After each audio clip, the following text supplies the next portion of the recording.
It all began with a blank wall at Pilgrim School and a whole lot of tile.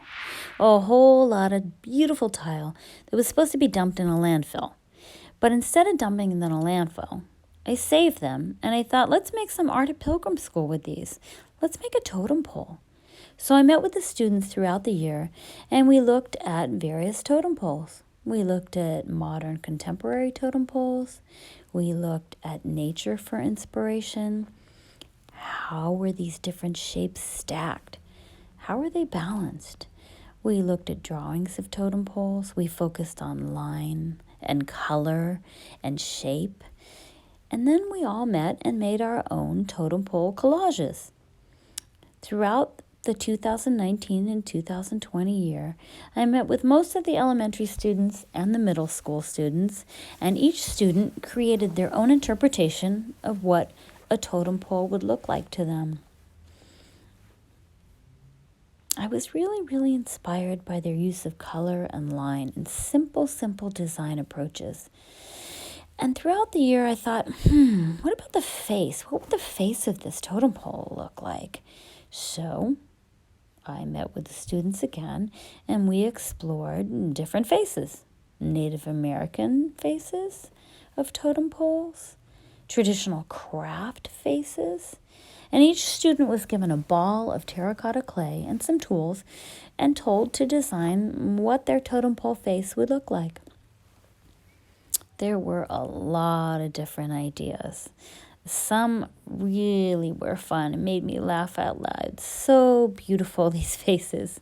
But I noticed a lot of the student faces were these beautiful radiating designs that had traditional sun radial shapes.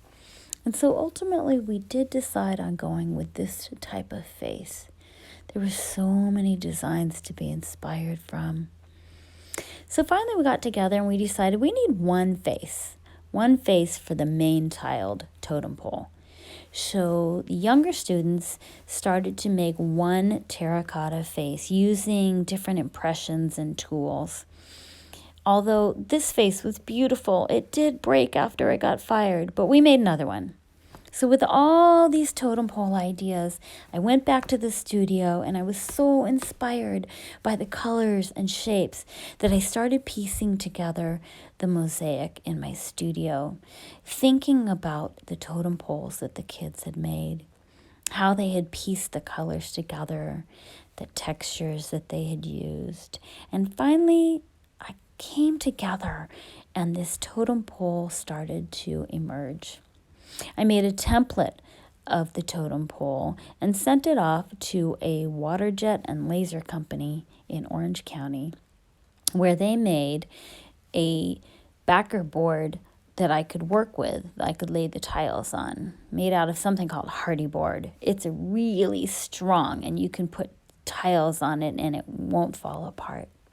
So once I got back to the studio, I started getting all the tools together. I got the mortar mixed. Mortar is like cement glue. And once you mix that, you got to start gluing them fast and putting the tiles on really fast because the mortar dries fast.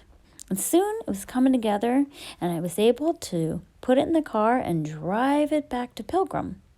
Because remember that blank wall, 3rd floor of Seaver? Well, with the help of the wonderful people at Pilgrim School like Miss Alicia and Mr. Hector has the greatest power tools. He was such a help. And Mr. Jose and Mr. Benjamin, my trusty husband, we were able to get that totem pole up on the wall as a team effort. And then just a little bit of grouting, and the totem pole was finished. And couldn't have done this without the help of the Amundsen Foundation and the Walcott family, who've helped support this program.